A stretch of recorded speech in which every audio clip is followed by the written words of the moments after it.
A veces uno escucha en los grupos de WhatsApp, en redes sociales o en la charla con amigos cosas como las vacunas hacen más mal que bien.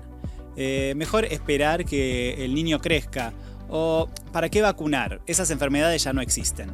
Y la verdad es que esas dudas son normales, sobre todo cuando uno quiere lo mejor para los hijos. Pero detrás de muchos de esos comentarios hay mitos y desinformaciones que circulan fuerte y que lamentablemente están contribuyendo a que enfermedades que creíamos controladas vuelvan y con fuerza a nuestra región, lo que pone en riesgo la salud sobre todo de los más chicos. Soy Sebastián Oliel y hoy en Hablemos de Salud vamos a conversar claro sobre los mitos y dudas de las vacunas.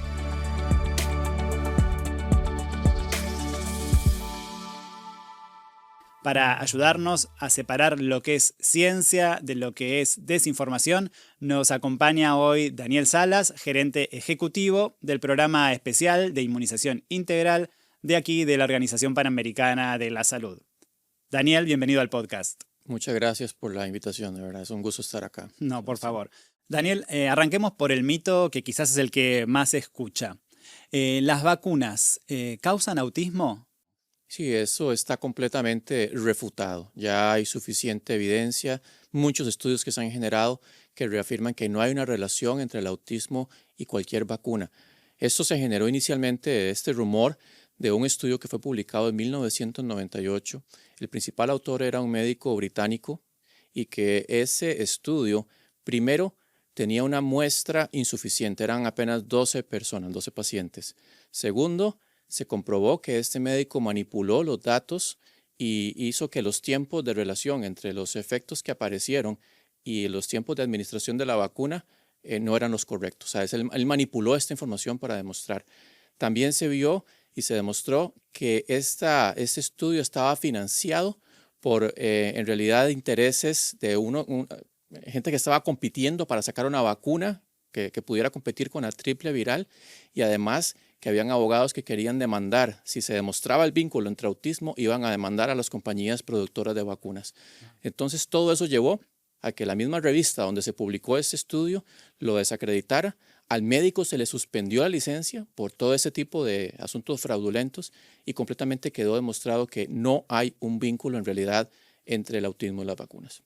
Perfecto, entonces refutado, las vacunas no causan autismo y hay evidencia. Además, si pudiera agregar, hay personas que han venido reproduciendo este mensaje, pero en realidad los intereses también de ellos es porque quieren generar contenido, porque quieren generar ganancias, porque tienen productos que ellos buscan vender y que según ellos sustituyen lo que hacen las vacunas, lo cual no es cierto. O sea, vitaminas o productos, suplementos alimenticios no sustituyen jamás lo que hacen las vacunas, o buscan vender un libro, o buscan vender algo que ellos... Entonces también hay que tener mucho cuidado de esos intereses espurios, intereses que no son genuinos y que lo que están buscando es confundir a las personas para obtener una ganancia de ellos también. Entonces también para que tengamos ese cuidado.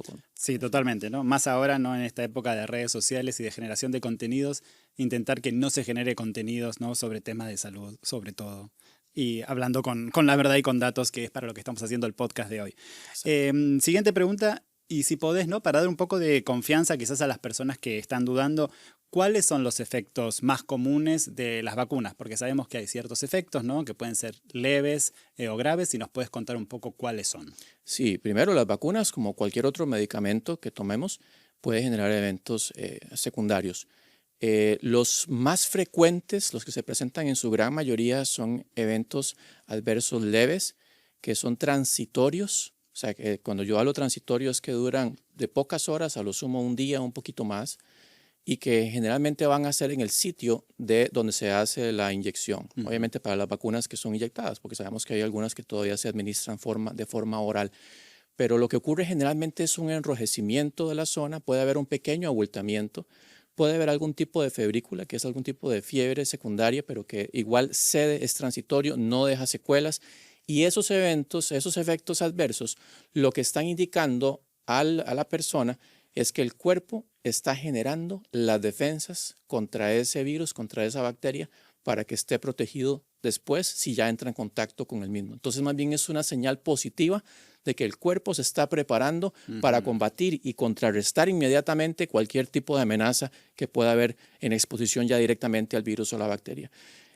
Hay algunos eventos muy raros que pueden ser en realidad moderados o severos, pero en realidad esos son sumamente extraños y cuando ocurren, pues hay toda una capacitación, el personal está entrenado para hacer toda una investigación de verdaderamente si hubo ocurrencia, porque también se ha demostrado que muchas veces ocurre en algún tipo de evento que se considera severo, pero cuando se hace la investigación se vio que esto no había una relación directa con la vacuna, sino que más bien era por otra circunstancia y que pues al final se termina atribuyendo a la vacuna.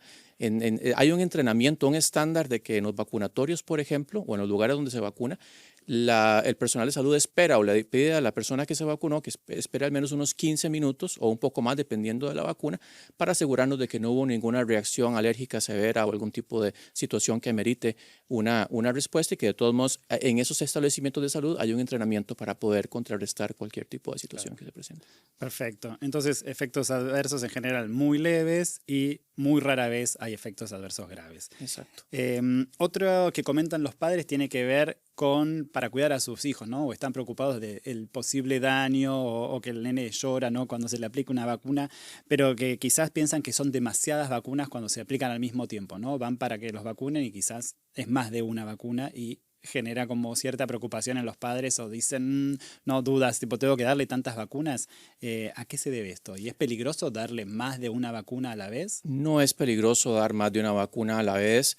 Para poder llevar adelante las vacunas y ponerlas a disposición de las poblaciones, se lleva toda una serie de estudios. Eso pasa por estudios donde participan gente especialista en el sistema inmunológico, gente especialista en infectología, que ellos justamente ven más bien y se ha demostrado que los niños, en el caso de los niños o incluso adultos, pueden responder perfectamente a múltiples organismos. Cuando los niños están pequeños se infectan a veces de múltiples organismos y el sistema inmunológico está en la capacidad de responder simultáneamente. En este caso las vacunas no son los entes obviamente que provocan las enfermedades, son más bien una forma de despertar el sistema inmunológico y prepararlo para responder. Pero ya esto lleva toda una rigurosidad en la demostración de que se pueden administrar vacunas simultáneas y de hecho que vamos a encontrar que muchas de las vacunas que se administran actualmente ya vienen combinadas, o sea, vienen varias antígenos o varias, digamos, entes que van a proteger, que están contenidas en una misma vacuna. Y eso ya, como le digo, está bien demostrado, hay seguimiento, hay estudios y más bien es propicio. Y es incluso por el hecho de que no tenga que haber varias administraciones. Imagínense estar inyectando, ¿verdad?, una vacuna que, por ejemplo, tiene 6 entes para proteger, que se apliquen 6 inyecciones por separado cuando se puede aplicar solo una. Entonces, más bien es una ventaja, además, para el usuario, para la persona que se va a vacunar y menos preocupación también para los mismos padres de que no tiene que estar el niño sometiéndose a múltiples, ¿verdad?, pinchazos, por decirlo así, en su brazo o en su muslo. Otra cosa que se repite en conversaciones, ¿no?, con los padres es que pueden decir que muchas veces esas enfermedades ya no existen, ¿no? Si no existen, ¿para qué vacunar? O mi hijo está sano, ¿no? No necesita esa vacuna. ¿Cuál es tu comentario sobre eso? Sí, eso es muy importante porque el fin más primordial de las vacunas es justamente que no ocurra la enfermedad. En el caso de algunas de ellas, como la vacuna contra el sarampión o la vacuna contra el virus del papiloma humano, que es el virus precursor del cáncer cervicuterino, si se administra de una forma temprana o una forma, digamos, oportuna, en el tiempo oportuno, previene que la infección del todo ocurra. No va a ocurrir. Las vacunas es anticiparse al futuro. No es un medicamento para tratar la enfermedad, es para que no ocurra en este caso. Hay otras vacunas como la vacuna del sarampión o la vacuna del COVID-19 que si bien pueden prevenir la infección, el objetivo principal de estas vacunas es evitar complicaciones, gravedad, hospitalización, muerte. Entonces, por ejemplo, en este caso, la influenza está circulando continuamente en los países. Es cierto que hay momentos en que aumenta su circulación, pero es un virus que no deja de circular todo el año. En el caso de la vacuna, o más bien el virus del sarampión, nosotros en las Américas logramos en el 2016, que hemos sido la única región que lo logró, eliminar la transmisión. ¿Eso qué significa? Que ya entre niños, entre adultos, no había en su momento transmisión de persona a persona.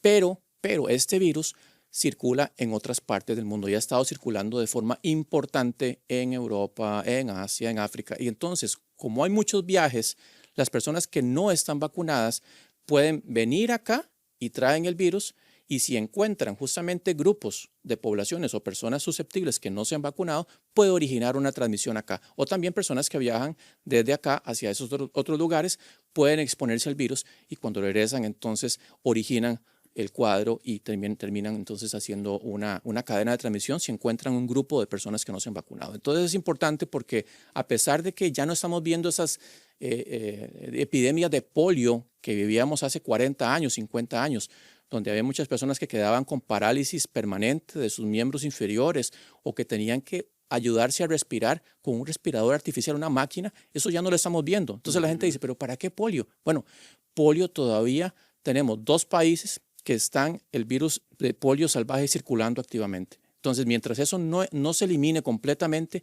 el riesgo de que reemerja el polio todavía está presente. Entonces, es mejor siempre, como decimos, prevenir que lamentar. Y tenemos en este momento, desde hace muchos años, sí, herramientas súper importantes como las vacunas que nos ayudan a justamente no lamentarnos cuando ya no se puede hacer nada y que en muchos de esos casos no hay tratamiento para alguna de estas enfermedades. No, seguro. Hay muchas vacunas, ¿no? Pero sí quiero que si nos podés ser más explícito para explicarle a la gente los beneficios concretos de la vacuna o de vacunarse y las ganancias que hemos visto, ¿no? A través de los años, o sea, con estas vacunas, o sea, que hemos ganado como sociedades también. Bueno, imagínense que hay un estudio reciente donde se evidencia que en los últimos 50 años de vacunación en el mundo se lograron prevenir 154 millones de muertes. La gran mayoría en menores de 1 año, porque han sido en realidad, si hemos visto el curso de los programas de vacunación, se ha concentrado la vacunación en niños menores, pero ya también están cada vez surgiendo vacunas que están orientadas a otros grupos adolescentes, como la vacuna del virus del papiloma humano, la vacuna del dengue, o en adultos la de influenza, la de fiebre amarilla. Entonces empezamos ya a tener una cobertura mayor hacia otros grupos de población. Pero solamente en las Américas, por ejemplo, se ha logrado prevenir también en los últimos 50 años aproximadamente 15 millones de muertes, pues solamente, wow, y la mayoría gracias a la vacuna del sarampión, ¿verdad? Que sabemos que el sarampión es una enfermedad que no es leve, que puede provocar complicaciones con cierta frecuencia, y que lamentablemente pues ya en lo que hemos tenido en 2025, 2024, 2025 hasta la fecha, ya hemos tenido más de 30 decesos en nuestro continente que perfectamente se hubieran evitado cada uno de ellos gracias a una vacunación oportuna. Claro, no, y que es súper contagiosa, ¿no? Cuando encuentra niños no vacunados o personas no vacunadas. Es la más infecciosa, es la enfermedad que más se contagia en el mundo en humanos. Una persona puede infectar entre 12 a 18 personas más, generalmente son 15. Entonces imagínense lo explosivo que puede resultar en grupos que no están vacunados. No, seguro. Daniel, otra duda que vemos, ¿no? Muchas veces los padres cuando llevan a sus hijos a la consulta, ¿no? Y le ofrecen una vacuna, muchas veces tienen dudas, ¿no? Dicen no, o no contestan, no se la quieren aplicar en ese momento, o retrasan o posponen esa vacunación. ¿Por qué no es bueno hacer eso? Sí, no es bueno porque es una oportunidad perdida. No se garantiza que vaya a haber una segunda oportunidad. Si el padre o la madre en ese caso están muy conscientes de la importancia de la vacuna, puede buscar volver en algún momento, pero puede ser que en el momento que vuelvan hubo un problema de desabastecimiento de vacuna o simplemente pues se les complicó y se pasó el tiempo y el virus en ese momento atacó, empezó a circular y ya la persona no estaba con la vacuna, digamos, al día. Entonces es importante siempre tratar de aprovechar todos los momentos posibles. Hay casos, por ejemplo, de que un niño tiene tal vez un poquito de secreción nasal o una elevación de la temperatura que no llega a ser fiebre. Entonces, a veces los papás dicen, no, mejor me espero hasta que pase eso. En realidad es importante siempre validarlo con el personal de salud, pero eso no son contraindicaciones. Cuando ya hay una enfermedad, obviamente, digamos, un cuadro gripal, que ya hay una fiebre un poco más alta, ¿verdad? Y que pues el niño ya se ve que está afectado, pues ahí sí es mejor esperar. Pero un cuadro de resfrío leve, perfectamente se puede aplicar la mayoría de las vacunas sin ningún problema. Ok, perfecto, sí. No, bueno saberlo eso también. Otro mito que circula tiene que ver con que dicen que las vacunas contendrían grafeno, mercurio o otras sustancias peligrosas. ¿Esto es mito? ¿Es verdad? Sí, los componentes de las vacunas en realidad, como respondí anteriormente, todo esto está sometido a estudios rigurosos clínicos. Todos los componentes que están en las vacunas en realidad son seguros.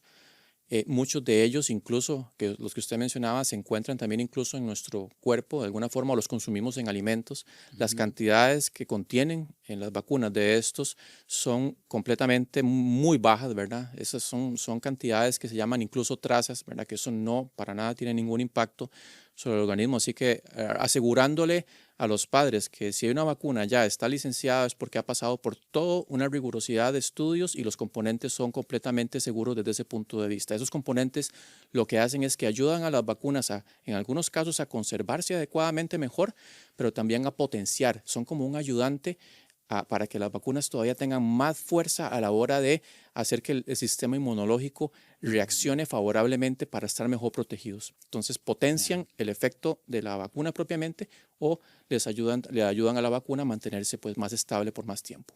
Ok, perfecto. Gracias por aclarar eso. Y hay también concepto, ¿no?, que también circula, que algunas personas piensan que es mejor enfermarse, ¿no?, y obtener inmunidad natural al haberse enfermado de alguna de estas enfermedades, o también piensan que con higiene, con buena alimentación alcanza y no sería necesaria la vacunación. ¿Qué hay de razón en esto? No, jamás. O sea, yo creo que en ese sentido la evidencia es totalmente clara de que las vacunas no tienen un sustituto en una buena alimentación. Jamás van a ser mejor que exponerse al virus o al microorganismo en su forma salvaje, porque ya lo mencionaba anteriormente, imagínense hace varios años cuando habían esas epidemias fuertes de polio, que había muchos niños paralíticos que quedaban con esa secuela de por vida o incluso con insuficiencia respiratoria también permanente. Jamás eso va a ser mejor a tener una vacuna que lo va a proteger. En el caso, por ejemplo, del mismo sarampión que hablábamos, el sarampión puede provocar con cierta frecuencia neumonías, puede provocar encefalitis, que es una inflamación del cerebro, puede provocar y va a provocar en un porcentaje muy alto de la población una amnesia del sistema inmunológico. O sea que los niños que se infectaron con sarampión no tenían la vacuna, van a quedar susceptibles, se les va a borrar la capacidad de responder su cuerpo a muchas de las entidades que provocan diarreas, que provocan cuadros respiratorios, y entonces van a tener que consultar con más frecuencia, incluso hospitalizarse con mayor frecuencia por la infección, y eso se puede evitar justamente con la vacuna. O sea, esperar a ver si me va, si ese riesgo de que me ocurra una complicación o una muerte por el virus salvaje es mejor que la vacuna, yo no se lo recomiendo como padre que soy también a ningún padre que tome ese riesgo. Sí. Y el sistema inmunológico es cierto que se beneficia de una buena alimentación, de un buen ejercicio, de una buena higiene mental incluso, ¿verdad? Buen reposo, pero eso es complementario. O sea, obviamente eso ayuda a que el sistema inmunológico esté en su mejor condición, pero jamás esa alimentación saludable va a reemplazar esa defensa exclusiva o específica que provocan las vacunas contra entes específicos. Eso no se logra. O sea, el sistema inmunológico ocupa de esa vacuna para tener esa respuesta potente contra un ente específico. Perfecto. Duda clarificada. Otro mito que circula dice que las vacunas causan la enfermedad que intentan prevenir. Esto a veces la gente que se vacuna no contra la influenza a veces sale de vacunarse o a los 2 días dice me siento mal y le adjudica directamente a la vacuna. ¿Qué nos puedes decir sobre esto? Sí, las vacunas en su gran mayoría no hacen este efecto. En el caso de la influenza, por ejemplo, la vacuna que se aplica en su gran mayoría en los países de Latinoamérica y el Caribe, yo diría que casi que el 100%, es una vacuna que no puede producir la enfermedad. Entonces, ¿qué es lo que pasa muchas veces? Que las vacunas se aplican en un momento en que la persona ya había estado expuesta al virus de influenza. Entonces ya estaba lo que llamamos incubando, o sea, el virus ya estaba multiplicándose en su cuerpo, no se sentía mal en ese momento, se aplica la vacuna, pero entonces días después lo que tiene es un cuadro de influenza o también puede ser de un resfrío por otros virus, porque la influenza es uno de los muchos virus, hay más de 40 virus respiratorios que pueden provocar resfríos. La influenza, el problema con la influenza es que produce la gripe, lo que llamamos la quiebrahuesos, que esa es, en muchos casos, en personas de riesgo, la que termina haciendo que las personas tengan cuadros severos que ocupan hospitalización. Eso con otros resfríos que son leves no ocurre. Entonces, eso ocurre muchas veces y la gente, claro, lo tiende a asociar con que fue la vacuna, pero en realidad o fue otro virus o fue que ya estaba incubando pues justamente digamos, algún virus respiratorio. Entonces dijeron, ay, qué raro, me vacuné y me enfermé.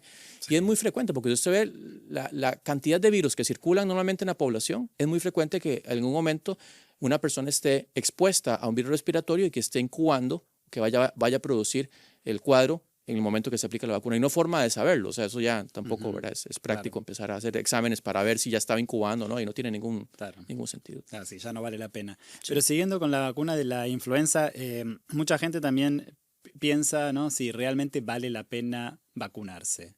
Sí, lo que hemos visto en los estudios, porque nosotros hacemos un seguimiento, por ejemplo, del impacto que tiene la vacunación con influenza en nuestros países de Latinoamérica. Imagínense que aproximadamente un 50% de las personas que se aplican, que recordemos que la vacuna de influenza no se aplica generalmente a toda la población, se aplica a personas que tienen factores de riesgo. ¿Qué es un factor de riesgo? Es una condición que ya tiene la persona, como una presión alta, como una diabetes, como obesidad, que lo llevan a tener más riesgo, más oportunidad de que si se enferman con la influenza van a hospitalizarse. Y entonces en ese seguimiento que hacemos nosotros constantemente se ha demostrado que hasta un 50 o hasta un 60 en algunos casos % de las personas que se vacunaron contra la influenza que pudieron haberse hospitalizado no se hospitalizaron. Entonces sabemos que no es el 100%, pero es un porcentaje todavía muy alto. Imagínense que eso está alejando en un porcentaje mayoritario a las personas de los hospitales de tener una unidad de cuidados intensivos o incluso de terminar en una muerte muy lamentable, que la influenza provoca millones de muertes, ¿verdad? En el mundo, y eso pues se puede evitar en muchos casos con una vacuna. Claro. No es absolutamente seguro, pero es una forma de aumentar esas posibilidades de que no vaya a haber una complicación, de que no vaya a haber una muerte por influenza. Es una enfermedad que puede ser grave. Sí. Entonces, y Daniel, siguiendo con vacunas puntuales para enfermedades puntuales, la del HPV, la del virus contra el papiloma humano, que protege contra el cáncer cervicuterino. Algunos padres, ¿no?, como se aplica a niñas, piensan que es muy pronto, que es muy joven la niña o que puede llegar a generar ciertos comportamientos en la niña. ¿Cuál es tu comentario sobre esta vacuna? Sí, claro. En el caso, esta es la segunda vacuna en el mundo que previene contra un cáncer. Eso ya estamos hablando de otra dimensión en las vacunas. La primera es la vacuna contra la hepatitis B. La infección por hepatitis B con el tiempo termina convirtiéndose en un cáncer de hígado. Pero en realidad esta es la vacuna, digamos que hemos hablado más sobre la relación con el cáncer, porque el cáncer cervicuterino es muy frecuente y provoca una alta cantidad de muertes o de lesiones que quedan de por vida en las mujeres. Entonces, primero, esta vacuna no tiene ninguna capacidad, ya está sumamente demostrado, de aumentar algún tipo de conducta, ¿verdad?, como de despertamiento sexual en las niñas o en los niños, porque recordemos que también se puede aplicar en chicos, además de chicas. Eso está completamente descartado. ¿Por qué es que se aplica a partir de los 10 años? Bueno, básicamente porque hablamos, el principio básico de las vacunas es anticiparse al futuro. Si usted espera aplicarla a los 15, a los 16, a los 17, ya se está cortando esa ventana de posible infección con el virus del papiloma humano y entonces ya vamos a perder mucha capacidad de prevención.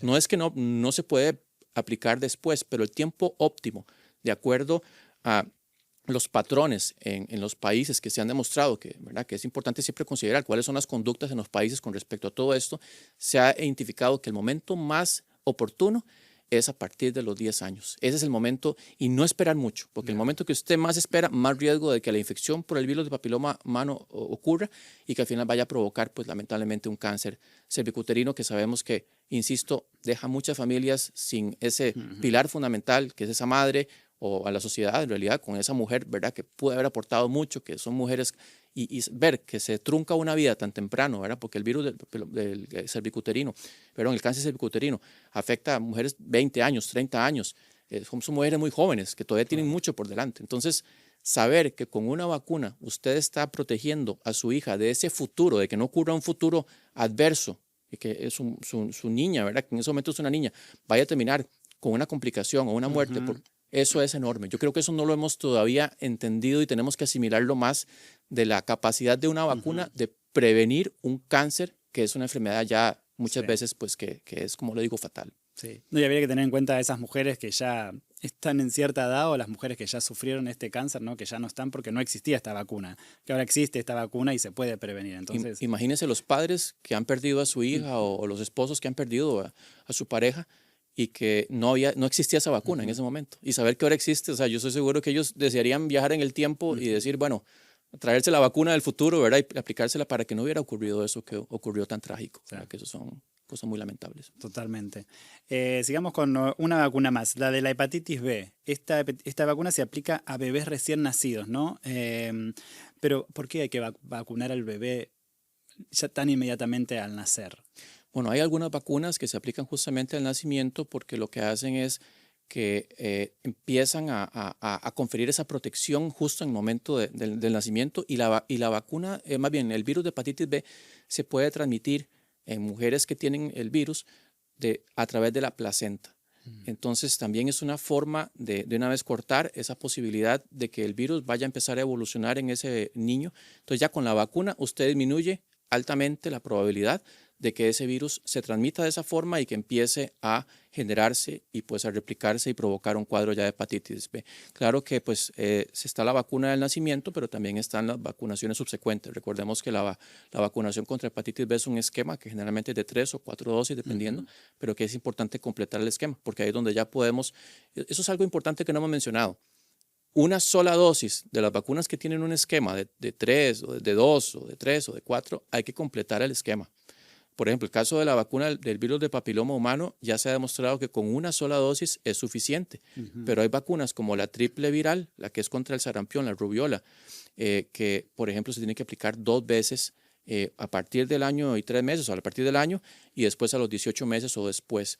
Pero si usted no se aplica la segunda, ya quedó en una posición de desventaja. Obviamente es mejor aplicarse una que ninguna, claro, pero siempre es importante completar los esquemas, no dejar esa competencia. Yo digo que es como una carrera inmunológica, ¿verdad? Donde uno empieza a correr y uno tiene que llegar a la línea final, cruzar la meta. Bueno, si usted termina el esquema, cruza la meta. Si no, se quedó como ahí, ¿verdad? En medio camino. El booster, como le dicen también. Exactamente. Sí. No, recuerdo con la vacuna de HPV que cuando salió al principio eran 3 dosis, ¿no? Pero esto tiene que ver, ¿no?, con la ciencia, ¿no? Cómo va evolucionando el conocimiento también y la evidencia y luego cambian las recomendaciones, pero por algo no es porque... no, o sea, como para tener en cuenta que la gente entienda esa parte también. Exactamente, para eso todo hay un seguimiento de los estudios y se empieza a ver cómo responden las mujeres, ¿verdad? Las niñas a lo largo del tiempo, cómo se mantiene esa generación de los anticuerpos que son, y todo eso se estudia claramente y por dicha que tenemos esos estudios de seguimiento y nos permiten entonces optimizar los esquemas, porque obviamente imagínense para una niña saber que ya con solo una inyección ya quedó protegida, ¿verdad? Sí. Para el resto de su vida y no tener que estar pensando en que, ay, en 2 meses ocupo o en 3 meses ocupo. Sí. Es una preocupación menos para ella y para el papá también. Sí. Y Daniel, desde la pandemia y antes de la pandemia, ¿no?, en nuestra región hemos visto que las coberturas han bajado de ciertas vacunas. ¿Cuánto ha tenido que ver la desinformación, los mitos, las dudas de las vacunas para que esto suceda? Bueno, no hay en realidad una cuantificación en este momento que nos permita estimar cuánto se debe a la desinformación. Es clarísimo que las redes sociales y lo que hablábamos anteriormente, los generadores de contenido o que están vendiendo o tratando de aprovecharse de algún espacio, y las vacunas es un tema muy popular y la gente empieza a escuchar. Entonces, tienen un producto, tienen un libro y quieren venderlo, entonces empiezan a generar desinformación o información malintencionada para que las personas entonces empiecen a dudar y empiecen a desviar su atención hacia ese libro, hacia ese producto o simplemente a los clics, ¿verdad?, a ver la noticia, porque eso hace que los patrocinadores entonces también les paguen más, ¿verdad?, a esas personas. Entonces, en ese sentido, creo que las redes sociales, combinado con esta buscar negocios, ¿verdad?, o formas de que esas personas tengan sus fondos, ¿verdad?, sus ingresos, no es una forma jamás honrada, ¿verdad?, de ganarse la vida, porque el momento que usted pues está quitándole la oportunidad a personas de protegerse contra enfermedades que les pueden dejar complicaciones, secuelas o la vida incluso se la pueden quitar, creo que es una forma muy irresponsable de ganarse la vida. Entonces, definitivamente la desinformación cumple un rol importante en desmotivar a algunas personas a vacunarse y creo que por eso es importante que las personas estén bien informadas, que busquen asesorarse con los profesionales de salud, que no, porque vean, a veces a mí me llegan informaciones ahí por las redes sociales. Y uno ve la fuente Y es una fuente, ¿verdad?, que hasta tiene, uno dice, pero este medio en mi vida lo he visto, o sea, ¿eso qué será? ¿Que será que realmente lo leen? Y a veces ni siquiera es un medio real, es simplemente, ahí está la noticia, ¿verdad? O es un titular, y cuando usted entra, ni siquiera desarrolla la noticia, ¿verdad? Fue el titular, y ahí nos quedamos. O muchas veces usted ve y tienen en la noticia misma falta de ortografía, ¿verdad? O cosas que uno se da cuenta ahí la mala intención. Yo lo que siempre recomiendo es pregúntele al que sabe, pregúntele al profesional de salud o consulte en sitios que tienen el respaldo ya de toda esa evidencia científica, que son sitios que usted sabe que lo que van a poner ahí son cosas serias, no son charlatanería, no son cosas que son, ¿verdad?, desinformación, como la misma sitio de la OPS, de la OMS, ¿verdad? Sitios que usted sabe que lo que va a encontrar ahí ya está respaldado por evidencia, por ciencia, y no es una ocurrencia, no es porque le pasó a fulanito de tal, ¿verdad?, que fue un caso rarísimo y lo hacen como que si fuera ya la norma, como que si fuera eso lo que siempre ocurre, lo cual obviamente no es cierto. Tal cual. Y Daniel, hace poquito estuvimos celebrando la Semana de Vacunación en las Américas, que bueno, podemos decir que continúa durante todo el año también, ¿no? 2026. ¿Y qué nos puedes decir sobre esta campaña de la OPS y por qué es importante? Sí, esta campaña ya tiene, este año vamos a cumplir 24 años de que se ha generado, de hecho que fuimos la región precursora, no había algo como esto en ninguna región y la OMS después lo aplicó para hacer la Semana Global de Vacunación varios años después. En realidad es un espacio muy especial que tenemos, ya se ha convertido incluso en un espacio validado, ¿verdad?, como una de las buenas prácticas que tenemos o de las mejores políticas que tenemos en salud pública, porque permite reforzar la importancia de la vacunación, permite hacer campañas o actividades especiales donde se llegan y se vencen esas barreras que muchas veces existen para vacunar a niños, adolescentes, adultos. Y es un espacio sobre todo es como, yo le digo, como un pulmón de la vacunación, ¿verdad? Que retoma el tema de la vacunación, que insisto, debe estar vigente todas las semanas, siempre, ¿verdad?, de todo el año. No es que solo esa semana se vacuna, pero es una semana especial donde los países de las Américas nos unimos todos y celebramos que tenemos un invento como las vacunas que se ha convertido en un estándar de protección, de una inversión que el regreso, que usted por cada dólar que invierte en vacunas, le regresan muchísimos dólares multiplicados y eso usted no lo tiene con muchas intervenciones en salud pública. En realidad algunas apenas usted alcanza un retorno poquito, pero con las vacunas se multiplica montones ese retorno y que yo creo que tenemos que seguir defendiendo que nuestros programas de inmunización sean fuertes, se sigan fortaleciendo, que las personas estén convencidas de que las vacunas valen la pena, que tenemos que estar todos en la medida de lo posible con nuestras vacunas al día y que no hay en realidad una excusa para no hacerlo y que tenemos que también estudiar porque muchas veces en los contextos específicos en comunidades hay barreras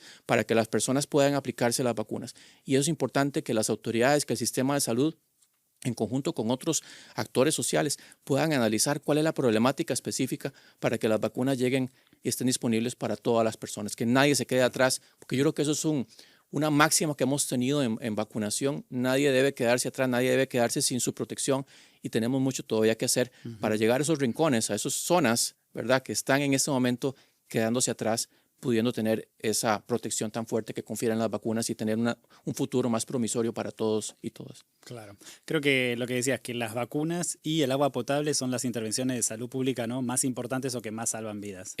Sí, yo diría que en el top 3 está el acceso a agua potable, la lactancia, el acceso a lactancia materna y las vacunas. Esos son como el top 3 del fuerte, del core, ¿verdad?, el grupo fuerte de salud pública. Bien. Que se distingue por encima de cualquier otra intervención como las más costo efectivas. Claro. Y Daniel, ya casi para terminar, quería preguntarte, ¿qué le dirías a los trabajadores de salud, ¿no?, para reforzar la confianza de la población en las vacunas? Porque sabemos que los trabajadores son claves para que la gente confíe y se aplique la vacuna, decida vacunarse. Bueno, yo creo que ellos tienen un enorme privilegio en realidad de haber escogido ser trabajadores de la salud. Ellos están al frente, están dando esa cara ante la población, ¿verdad?, por las intervenciones en salud que hacemos.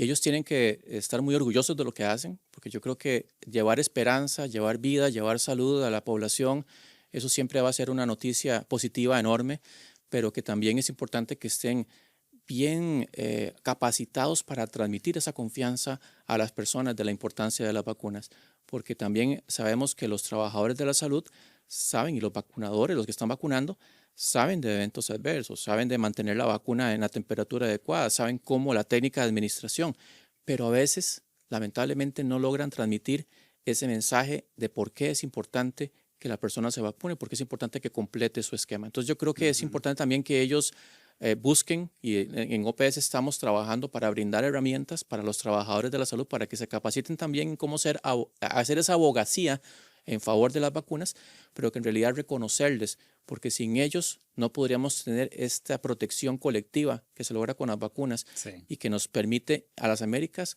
nos ha permitido posicionarnos en un nivel que ninguna otra región lo ha logrado. Sin embargo, hemos perdido espacio. Ha habido un retroceso en los porcentajes, en las coberturas de vacunación, y que yo creo que tenemos ese llamado todos y obviamente los trabajadores de la salud para poder convencer a los pacientes, a las personas que están enfrente de nosotros y sensibilizarlos de que las vacunas no solamente valen la pena, es que valen demasiado la pena. O sea, no es algo que uno dice, sí, no, es de lo mejor que podemos hacer para fortalecer nuestro sistema inmunológico y que cuando algún virus circule o vuelva o alguna bacteria, el sistema de una vez dice, aquí está, ya tengo mi reserva de soldaditos, ¿verdad? Para combatir eso, y los voy a poner ahí a activarlos para que de una vez ataquen ese virus y no ocurra la infección o no ocurra una infección grave.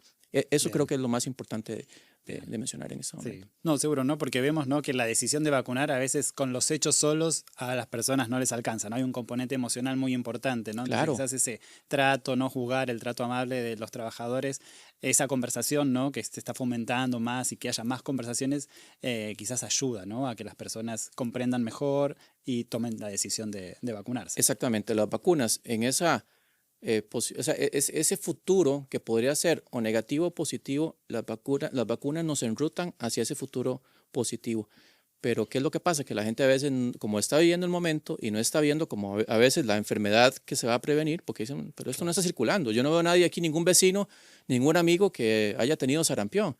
Pero en el momento que hay una epidemia, hay un brote, ahí es donde dicen, ay, ¿por qué no me puse la vacuna? ¿Verdad? Y eso es lo que tenemos que entender, que las vacunas están adelantándose varios pasos al futuro y que yo creo que todos queremos tener un futuro lo más saludable y un presente lo más saludable, porque no solamente, el futuro es en unos minutos, el futuro es en unos días, el futuro es en unos meses, el futuro es, y justamente en este momento podemos tomar esa decisión para que el futuro sea más promisorio, sea más saludable para todos y todas. Las vacunas están, y lo bueno es que también son gratuitas. O sea, no es que son gratuitas porque tienen un costo para el sistema de salud, claro, pero las personas en general, eso es un gran beneficio que tenemos en las Américas, no tienen que pagar por las vacunas, están disponibles en el mismo sistema de salud. Claro. Entonces, hasta eso es un beneficio agregado que tenemos, que porque son tan importantes, también son de acceso, sin un costo adicional. Totalmente.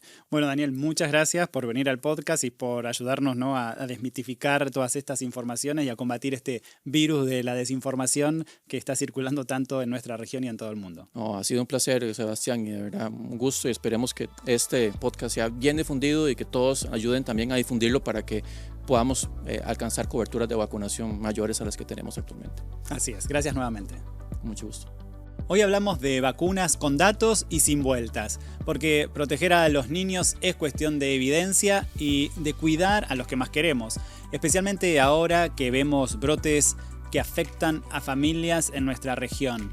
Y eventos como la Semana de Vacunación en las Américas, que tuvimos recientemente, nos ayudan a reforzar esa protección colectiva.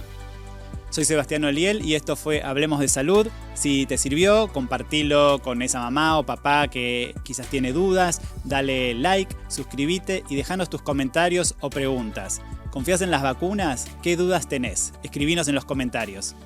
Nos vemos, escuchamos en el próximo episodio porque, como siempre decimos aquí, la salud es de todos. Y una decisión informada hoy, no te olvides, puede cambiar todo mañana. Chao.